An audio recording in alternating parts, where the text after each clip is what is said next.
সত্যি অফ ক্যামেরায় আমাদের বন্ডিংটা আরো বেশি ভালো এন্ড অনেক বেশি স্ট্রং। একদম সর্বগুণ সম্পূর্ণ আমার।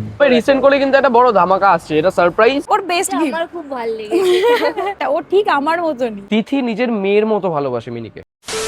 Hello guys, I am Tithi and I am Tushar, Welcome back to our channel. vlogs of Tithi Tushar. সত্যি কথা বলতে গেলে কিন্তু আজকে আমাদের একটু হলেও বিধ্বস্ত লাগছে। একটু না অনেকটাই বিধ্বস্ত লাগছে, কারণ আমরা এখন এই জাস্ট এলাম বাবার বাড়ি থেকে। হ্যাঁ জানি সকলের মনে প্রশ্ন হবে যে এবারে বাবার বাড়ির ব্লগ কোথায়, তোমরা আই থিঙ্ক কমেন্টও লেখা শুরু করে দিয়েছো, তাই তাদের উদ্দেশ্যে বলি বাবার বাড়িতে আমরা কোনো ব্লগই করিনি। কারণ ওখানে আমরা করেছি অনেক প্রচুর প্রচুর ছোট ছোট ব্লগ, যেটা তোমরা দেখতে পাবে সুশোভন নাগ ফেসবুক আইডিতে। শুধু হাওড়া বাড়ির ব্লগ না, আমরা ডেইলি বেসিসে যা যা করি, যারা যারা আমাদের ডিমান্ড করো যে তোমরা ডেইলি ব্লগ দাও, তাদের ডিমান্ডটা পূরণ করার জন্যই আমরা ফেসবুকের সুশোভন নাগ আইডিটাতে প্রচুর প্রচুর ভিডিও দেওয়া শুরু করেছি। আর এক্ষুনি যাও সুশোভন নাগ ফলো করে দাও, যাতে ওখানে তোমরা ডেইলি বেসিসে সবকিছু দেখতে পারো। চলো এবার মেইন টপিকটা জানাই যে আমরা কেন হাওড়া বাড়ি থেকে ঘুরতে ঘুরতে আমরা ব্যারাকপুরে চলে এসেছি। কারণ আজকে হচ্ছে চিলড্রেন্স ডে। বেশি কিন্তু জোরে বলা যাবে না, কারণ আমার বাড়ির যে বাচ্চা রয়েছে মিষ্টি পাখি, ও কিন্তু শুনতে পেয়ে যাবে। ও যেহেতু এই সারপ্রাইজ আমাদের সাথে দেখতেই থাকে, তো ওর কাছে গেস করাটা খুব একটা কঠিন মনে হয় না আমার কাছে। বাট যতটা পারবো আমরা আড়াল করে করার চেষ্টা করবো, কারণ ওর জন্য রয়েছে আজকে একটা দুর্দান্ত ধামাকেদার সারপ্রাইজ। কিন্তু এখন সেটা বলবো না, ওকে যখন সারপ্রাইজ দেবো তখনই বলবো যে কেন আজকে ওর জন্য এত বড় একটা সারপ্রাইজ রয়েছে। বেশি আর লেট করলে কিন্তু হবে না, তাড়াতাড়ি আসো। হ্যাঁ চলো চলো, কারণ মিনির জন্য এখন নিতে হবে একটা কিউট কেক, যার জন্য আমরা যাবো এখন একটা কেকের দোকানে, যেটার ভয় পাচ্ছিলাম। আমাদের পাশের যে ব্রাঞ্চটা রয়েছে মিরামোড়ের, সেখানের মধ্যে বেন্তো কেক নেই চিলড্রেন্স ডে, যার জন্য আমরা আশেপাশের অন্যান্য দোকানগুলোতে যাচ্ছি। এইগুলো চিলড্রেন্স ডে নাকি এই দুটো জিনিস পেয়েছি আমরা, আরেকটা এটা আছে ওই যে এইটা এটা বেন্তো কেক, আর এটা কি আছে? ডোনাট। আচ্ছা ডোনাট, বেন্তো কেক একটা, আর এই বেরি মিনি মনস্টার ডোনাট একটা দিয়ে দিন। মিনি মনস্টার ডোনাট, মিনির নামে মিনি ডোনাট। সত্যি মনস্টার। अबे साले ভাই প্লিজ অ্যাটলিস্ট আজকে ওকে ছেড়ে দাও। পরপর দুটো দোকান ঘোরার পরে এখন ফাইনালি পেলাম। কিউট। এই একটা দেখো ভাইয়া আমি, তিনটে ছেলে একটা মেয়ের আছে, ও, তাহলে হবে না, খেলা নেই। বাট চারজন তো রয়েছে। হ্যাঁ একটা তুমি আমি ভাইয়া মিনি। সেই দুপুরবেলা খাবার খেয়েছি, তারপর থেকে তো আর খাবার দাবার খাওয়া হয়নি। একদম হাওড়া বাড়ি থেকে এখানে এলাম, তারপরে হুড়োহুড়ি কেক ফেক আনতে যাওয়া, হেনা তেনা। আর এই মেয়েটা কিচ্ছু খাইনি, এখন ওকে বলছি কিছু খাও, সেটাও খাবে না। আমি খেয়েছি বাবার বাড়িতে কতক্ষণ আগে খেয়েছো সেটা? অনেকক্ষণ আগে, জাস্ট নর্মাল টিফিন করে বেরিয়ে এসেছি, কারণ উঠলামই তো দুপুরবেলা। কিছু একটা ওকে জাস্ট দায়িত্ব দাও, এত ভালোভাবে পালন করবে যে নিজের শরীরের দিকে কোনো খেয়ালই দেবে না। তো যার জন্য আমি একটা স্প্রিং রোল অর্ডার করে নিলাম, সেটা একটু জোর করে ওকে খাইয়ে দিই, দেন আবার আসছি। A few moments later cake নেওয়ার পরে এখন আমরা এলাম একটা চিকেনের দোকানে, সেখান থেকে আমরা চিকেন নেব, কারণ আজকে আমরা প্ল্যান করেছি চিলড্রেন্স ডে উপলক্ষে একটা পিকনিক করব। আর যেহেতু আগের থেকে বলেই রেখেছিলাম চিকেনের কথা, তাই আমাদের এখানে দোকানে এসে বেশিক্ষণ ওয়েট করতে হলো। চিকেন নেয়া ডান। এই পিকনিক বলতে একটা জিনিস মনে পড়লো, এমনিতেও আমার রাখি পূর্ণিমা ভাই ফোটার জন্য তো একটা ট্রিট আমার বাকিই ছিল। আজকে চলো এই নাতায় নাতায় ওদেরকে ওই ট্রিটটাও দেওয়া হয়ে যাবে। one eternity later এই যে আর কি শুনছিস তুই? কিসের গান? बहुत मनुष्य लग रहे हो मत करो रहने दो পাগল কত রকমের হয় তুমি দেখেছো তো? একা একা ঠ্যাং ম্যাং ওপরে তুলে তোকে না মেলা থেকে ওই মোবাইল গুলো কিনে দেবো, যেটা হয় না সেই ধুম্মা চালে ধুম, ওই যে বাচ্চাদের সেই একটা ছোট হ্যাঁ, মোবাইল হ্যাঁ, আছে না, ওটা কিনে দেবো, তুই কানে দিয়ে শুনবি। এনে এনে এনে, আমার এত টাইম নেই, ধর স্যান্ডউইচ আছে ভাই, বেশি কিছু নেই। এমনিতেই ভালো লাগে আমার। আমরা তো দাঁড়িয়ে একটুখানি টিফিন করে নিয়েছিলাম, বেচারাও ঘরে বসে আছে, ওই জন্য ওর জন্য টিফিনটা দিয়ে গেলাম। ঠিক আছে আমরা বেরোচ্ছি, তুই রেডি তো পুরোপুরি? ঠিক আছে তুই রেডি হয়ে বস, আমরা যখন সবাই মিলে পিকনিক করবো তখন তোকে ডাক। তোমরা তো দেখতেই পেলে মিনি একদম রেডি হয়ে বসেছিল, কারণ ও জানে বদ্দামণি দুদিন বাদে হাওড়া থেকে ফিরেছে, মানে আমাকে নিয়ে ঘুরতে বেরোবে, তো অ্যাজ ইউজুয়াল ও রেডি হয়েই বসে রয়েছে। তাই ওকে খাবার দিয়ে বললাম তুই একটুখানি বস, আমরা আসছি, এসে তোকে ঘুরতে নিয়ে যাবো। পিকনিকের ব্যাপারটা ওকে বলেছিলাম, কারণ একদম সবকিছু ওরম ভাবে লুকানো যায় না, নাহলে সবই বুঝতে পেরে যাবে। তাই ওকে বলেছি আজকে আমরা চিলড্রেন্স ডে উপলক্ষে পিকনিক করা হবে, বাট ওর জন্য একটা স্পেশাল সারপ্রাইজটা রয়েছে, ওটা ওকে বলা হয়নি। তো এখন আমরা কোথায় যাব? এখন আমরা যাবো একটা গিফট কিনতে। সারপ্রাইজ। সো বেসিক্যালি তিথি ওইদিকে একদম সবকিছু যোগাযন্ত্রে ব্যস্ত, আর আমি এলাম আমাদের নতুন ছাদে, বিকজ এই পোর্শনটা একটু আলোকিত করতে হবে, নইলে তো আমাদের পিকনিকের কোনো মজাই থাকবে না। আর আমার এখন আপাতত হেল্পের জন্য আমি নিয়ে এসেছি ভাইয়া, ভাই লাইট লাগাতে হবে, পিকনিক হবে, পার্টি হবে, আনন্দ হবে।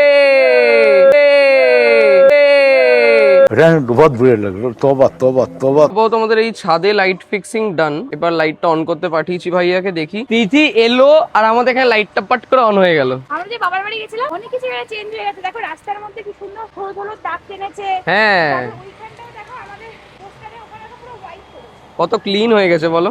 ওখানে শুধু তোদের নাম লেখা হবে, আমি রাত্রিবেলা করে তোদের নাম লিখে দেবো।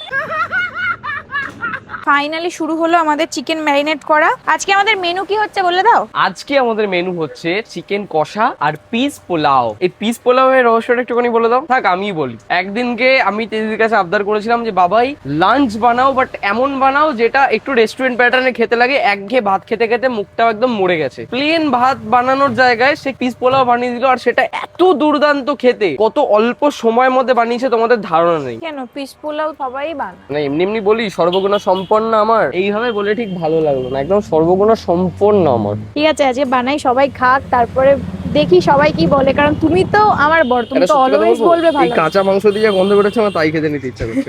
না এটা ওই আদা রসুনের গন্ধ। আমার একটা জিনিস তিথির মধ্যে খুব ভালো লাগে, ও যখনই এরকম উনুনে রান্না করে তার আগে অগ্নিদেবতাকে আগে স্মরণ করে নেয়। এই বিষয়টা খুব কিন্তু কম এটা আমি দেখা যায়। জানতাম না। এটা বাপি শিখিয়েছিল তোমাকে। তাই না? হ্যাঁ ওই সময় যখন মনে আছে আমরা সবার জন্য, শিশুদের জন্য রান্না বান্না করে নিয়ে গেছিলাম। তাই না? ও আচ্ছা, সেই নববর্ষে যখন সবাই মিলে আমরা অনাথ আশ্রমে খাবার দিয়েছিলাম। হঠাৎ করে গ্যাস আমাদের চেঞ্জ হয়ে গেল, কারণ আমার পেটের সিরিজের জন্য মেনলি ওই গ্যাসটা কেনা হয়েছিল। তো দুইবার রান্না করার পর গ্যাস শেষ হয়ে গেছে, সেটা তো আমরা জানি না। সবকিছু এখন আয়োজন করার পর দেখছি যে গ্যাসই নেই। এখন তো 10টা বেজে গেছে, তো এখন তো কোনো জায়গায় আর পাওয়া যাবে না। শেষমেশ এই সিলিন্ডার সবকিছু অ্যারেঞ্জমেন্ট করে রান্না শুরু করা হলো। আমাদের চিকেন একদম রেডি হয়ে গেছে। একে একে আমরা দুই বার করে টেস্টও করে নিয়েছি, কিন্তু আমরা যে ব্লগ করছি এটা আমাদের মাথা থেকেই বেরিয়ে গেছে। কারোর মনে নেই, একমাত্র তিথি ছাড়া। ও ঠিক লাস্টের দিকে মনে করালো যে কি হলো, ব্লগ সব ভুলে গেছো, খাওয়ার দিকেই পড়ে রয়েছো। আমার মাংস কমপ্লিট হয়ে ওদেরকে চাকতে দিয়ে হওয়া মাংসটা রেখে আমার পোলাও বানানোর জন্য সব ভাজা কমপ্লিট হয়ে গেল। ওরা মজাই করে যাচ্ছে, নেচেই যাচ্ছে, খেয়েই যাচ্ছে, এদিক ওদিক করে যাচ্ছে। আসলে সত্যি কথা ভাইয়া, তুই বল তিথি কেমন রান্না করেছে ভাই? এই সময় কি করা যায় বল না, এসব ব্লগ টক হয়? এত তাড়াতাড়ি করে রান্না করে যে দিদি, মাংসটা টেস্ট হয়েছে না, অসাধারণ টেস্ট। মানে একদম এই শীতের রাতে সত্যি কথা বলতে গেলে পুরো জমে উঠেছে। খেয়ে এখানে ঘুমিয়ে পড়বি? ওখানে দেখ, এটা না না এই তো বিচুলি আছে তো। আমি 12 দিনের দিয়েছি থেকে আবার কাছে। তো পোলাও বানানোর জন্য আমি যা যা করণীয় সেগুলো করে আমি ঢাকা দিয়ে দিয়েছি। এবার সিদ্ধ হোক চালটা। আমি এদিকে তোকে একটা পিঙ্ক কালার জামা দিয়েছিলাম, মনে আছে? বার্থডের জন্য। ওই জামাটা কোথায়? ওটা একটু পরে আয় তো, যা ছবি তুলবো যা। রান্না হতে হতেই ভাবলাম আমি টেস্ট করব, তার আগে তোমার এখানে দেওয়া হয়ে যাচ্ছে বলো তোমার মাকে। এটা তো চিলড্রেন্স পার্টি হচ্ছিল, কিন্তু এই দুটো তো মানুষকে ছাড়া আমি তো আর খেতে পারবো না। যদিও বেশি নেয়নি, ওরা একটু একটুই নিয়েছে। আমরা just তো taste করার বাচ্চা, জন্য। আমি তো হ্যাঁ আমরা এটাও তো ঠিক, এটা তো বাচ্চা। আমার তো, ওরা তো হ্যাঁ। চিলড্রেন না। হ্যাঁ আগে আমার মা আমাদের দেবে তারপর খাবে। ভগবান, সার্ভ করার ডান। আয় আয় আসুন আসুন মহারানী ভিক্টোরিয়া, মহারানী ভিক্টোরিয়া এসছে আমাদের সামনে। বল এটা কবে মনি দিয়েছে তোকে? মনি আমার বার্থডের আগের দিন দিয়েছিল, বার্থডের দিনকে পড়ার জন্য। পেশেন্ট ফের এটাও দিয়েছে, এটা আমার সবথেকে বেশি ভালো লেগেছে। এটা আমার পড়লে পুরো স্ট্রবেরি আইসক্রিম। ও ওকে নাকি এই জামাটা পরে স্ট্রবেরি আইসক্রিম লাগছে। এবারে মনে হচ্ছে আমরা পিকনিক করছি, সকলে মিলে করি কাজ, হারি জিতি নাহি নাহি লাজ। লাজ। আমাদের প্রিন্সেসের জন্য তাড়াতাড়ি সব এগুলো ঠিক করে দিন, তাড়াতাড়ি। জলদি করো, তো মাইনা কাটা হবে। কি লাগবে ম্যাম আপনার জন্য? দাও, আপনার কি, আপনার টেবিল তৈরি করার জন্য দুজনকে লাগিয়ে দিয়েছি। আপনি কি খুশি? মানে ওদেরকে আরো বেশি করে খাটো, আরো খুশি হবে। কি খারাপ রে মিনি তুই। আজকে কিন্তু তোকে অনেক সুন্দর লাগছে, তোকে তোকে পুরো প্রিন্সেস লাগছে। পাত পাত পাত পাত। আজকে আমাদের মহারানীর জন্য প্লেট পড়ে গেছে টেবিলে। সেবা কো জলদি সে আ যাও। কি নোংরা তুই, বলছে সেবা কো জলদি সে আ যাও, তোমাদের দুজনকে ডাকছে। আমার নিজের আজকে বাচ্চা সাজতে ইচ্ছে করছে বাবাই। পুরি গলিকে পোড়া পোড়া গন্ধ যাচ্ছে। ওকে এত আপ্যায়ন করার একটা রিজন আছে, শুধু এটা চিলড্রেন্স ডে না, মেনলি ওর রিসেন্ট করে বার্থডে গেছে, তোমরা জানো 25শে অক্টোবর। ওই দিনকে আমি ওর জন্য কিছু করে দিতে পারিনি। আমি যবে থেকে এখানে এসেছি আমি নিজে দায়িত্ব নিয়ে নিয়েছি ওর বার্থডে। কিন্তু এবছর কেন ওর বার্থডে সেলিব্রেট করতে পারিনি সেটা তোমাদেরকে আমি একটু পরে শেয়ার করছি। আগে আমার মন মতো যতটুকু আজকে আমি পেরেছি ততটুকু ওকে আগে সাজিয়ে দিই, তারপর দেখাচ্ছি। আবার বাটিতে মাংস। বাবাই ওকে যে পরিমাণ আমি বার্থডেতে ওর জন্য করি, সেই জায়গায় এখানে আমি 10%ও মনে করছি না, 100-র মধ্যে 10ও করছি না। ঠিক আছে ওর বার্থডে মানছি, সবকিছু ঠিক আছে, কিন্তু তোমার বার্থডেতেও করেছি আমি, ভুলে যে ওরা। ঠিক আছে যা, কিন্তু আজকের এটা দিনটা আমার থেকে কাছে ছাড় দিলাম। সবথেকে বেশি। তুমি 10% করছো না বলছো, তো এটা তার থেকেও বেশি হবে। একটা জিনিস আছে সারপ্রাইজ। স্ট্রবেরি কি আর তাহলে করবো না? না টোক এই সবের আবার কি দরকার? প্রথমেই রয়েছে যেটা তোমাদেরকে আগেই দেখিয়েছিলাম, মিনি মনস্টার ডোনাট। কিউট, এটা আমার জামার সাথে ম্যাচিং। আমি ম্যাচিং করেই এনেছি, এটা তো দেখিনি, এটা কখন নিলে? লাস্টে নিলাম না। এর মধ্যে হচ্ছে এটা পদ্মা, এটা মনি, এটা না আমরা সকলে রয়েছি, এই দেখ। Happy children's day. তাহলে মিনির platter ready. Yes, happy children's day. Children's day তে তো কোনো বছরে এরকম ভাবে তো ওকে দেয়া হয় না। হ্যাপি, আমার জন্য এত কিছু ভেবে এইসব তুমি বলো না, আমি কিন্তু তোমাকে 50 টাকা ফোন পে করতে পারবো না।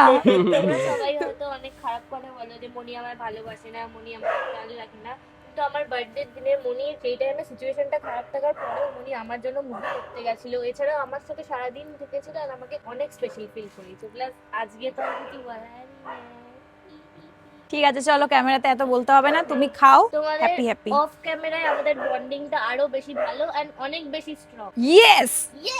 এখন মিনি বলছে যে আমাদের ছাড়া নাকি খাবে না, তাই জন্য আমরা আপাতত প্ল্যান করলাম যে আগে মিনিকে কেকটা কাটিয়ে নিই, তারপর আমরা একসাথে বসেই খাই। কেকটা তো অন্তত কাটবি একা একা। মনি আমি বারবার বললাম দোকানদারকে যে একটা নাইফ দিতে, দিল না। হ্যাপি বার্থডে, না না না, ফার্স্টে হ্যাপি, আচ্ছা ফার্স্টে happy birthday to you, happy birthday to you, happy birthday dear Mini, happy children's day to you. Happy birthday. ये क्या है देख लो पहले। এইবার আমি বুঝতে পেরেছি এটা কি গো। কি বলো তো? এটা হচ্ছে কলম। কিসের? সুপার। তোমাদের একটা জিনিস বলা হয়নি, ও কিন্তু ক্লাসে টপ করেছে। कल के अगर हम कहानी बतावेंगे ना तो आप भी कहिएगा कि झूठ बोल रहा है। ক্লাসে এমনি হাইস্ট। ও যদি নিজের ক্লাসের মধ্যে সব থেকে হাইয়েস্ট রেজাল্ট করে সেটাই তো ক্লাসের টপ নাকি? আমরা খুব প্রাউড। বাবা দেখ তোর বড়দা কি বললো, ও খুব প্রাউড। শুধু আমি না, বিশেষ করে তিথি, ও হেন কেউ নেই যাকে খুশি হয়ে বলছে না। দেখো একটা জিনিস বলা একটা আলাদা জিনিস, আর চোখে মুখের মধ্যে একটা এক্সপ্রেশন যে জানো একটা জিনিস জানো মিনি না এইবারে টপ করেছে, এর মধ্যে একটা আলাদা ইয়ে রয়েছে, যেটা থেকে আমি স্পষ্ট বুঝতে পারি যে ও কতটা খুশি হয় যখন মিনি একটা ভালো রেজাল্ট করে। সত্যি কথা বলতে গেলে হয়তো আমরা ভিডিও ক্যামেরার জন্য বা নর্মাল একটু ইয়ার্কি চলের জন্য ভাই বোনের সম্পর্কটা কিরকম আমরা মজার চলে অনেক রকম ইয়ার্কির একটা মারি মিনির সঙ্গে হ্যানা তেনা, কিন্তু তিথি, এটা অফ ক্যামেরা বলবো অন ক্যামেরাও বলবো, তিথি নিজের মেয়ের মতো ভালোবাসে মিনিকে। এটা একদম বাস্তব কথা, এটা আমাদের সঙ্গে যারা কানেক্টেড তারা এটা সবাই জানে, এমনকি ভাইয়াও জানে। আমি টাচউড যেন এই জিনিসটা কোনোদিনও নষ্ট না হয়। এবার তোমাদেরকে আমি শেয়ার করি যে কেন এবছর ওর বার্থডে আমি করতে পারিনি। বার্থডে যেদিনকে আগের দিন রাত 12টায় আমি ওর মন পছন্দের বারবিকিউ নেশন থেকে খাবার অর্ডার করি, ওখানে একটা ছোট ব্রাউনি কেক দিয়েছিল, তো ওটা আমি ওকে কাটাই। আমি জানি পরের দিন ওকে আমি ভালো করে সবকিছু রান্নাবান্নি যেরকম আমি প্রতি বছর করি, ওর পছন্দের রান্নাবান্না, তারপরে হচ্ছে কেক আনানো, আমার বহুত কিছু প্ল্যান ছিল। তুষার সেগুলো খুব ভালো করে জানে, কিন্তু সেইবারে হঠাৎ করে মানে ওই দিন জানি না কেন হঠাৎ করে মানে আমার এত জ্বর এসে যায় গায়ে, ওয়েদার চেঞ্জের জন্য যখন তখন জ্বর আসছে যাচ্ছে, তো ওইরকম এতটাই শরীর খারাপ হয় যে আমি উঠলে আমার প্রচন্ড মাথা ঘুরাতে থাকে। তো আমি তাও চেষ্টা করেছিলাম, ও আর তুষার মিলে আমায় বারণ করে যে না কোনো কিছু করতে হবে না। এমনকি আমি এটাও বলি যে তাহলে মাকে বলে দিচ্ছি তোর যা যা পছন্দ লাগে, মানে আমি যেগুলো বানাতাম সেগুলো আমি মাকে বলে দিচ্ছি, মা বানিয়ে দিক, আমি তোর পাশে থাকবো। তারপর ও বলেছে মনি তোমার যখন শরীর খারাপ আমি কোনো বার্থডে সেলিব্রেট করবো না, তাও তো তুমি আগের দিন রাতে 12টার সময় তুমি ছোট একটা ব্রাউনি কেক হলো, মনি আরো অনেক কিছু করেছে। যাই হোক ওই জন্য ও বার্থডে সেলিব্রেশন করেনি। কিন্তু আমার তো নিজস্ব একটা খারাপ লাগছে যে ওর বার্থডে দিনটা এইভাবে স্পয়েল হয়ে যেতে তো আমি দিতে পারি না, সেই কারণে আমার শরীর ভালো ছিল না, তাও আমি